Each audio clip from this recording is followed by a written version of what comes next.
In this video, I'm going to show you how to make an offline Twitter archive. So making an offline Twitter archive is very useful in order to save your data just in case you lose all of it. The way that you can do that is, let's firstly head over to Twitter, and then from here head over to the top left of the screen and tap on settings and support, and again settings and privacy. Now from here tap on your account, and on the third option you'll see download and archive of your data. You can tap on that. Now before you get the archives, make sure you enter in your password just to verify yourself. And there's going to be another step of verification of either through the email or the text message. You can choose either one of them.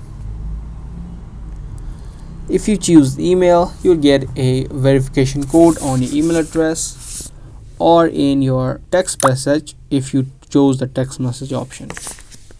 You can see I've just got a email right here. Now I'm going to simply type in the code and tap on next.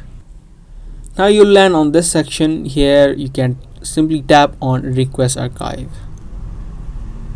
Now in order to download your Twitter archives, you need to request it to Twitter first, and here it says after 24 hours or longer you'll be able to get your data to be ready. So you need to wait at least 24 hours to be able to get it.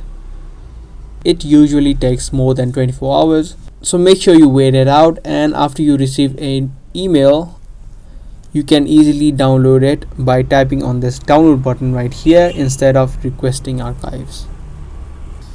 So yeah, that's about it on how you can make an offline Twitter archive. If you guys like this video, make sure to let us know by giving this video a thumbs up.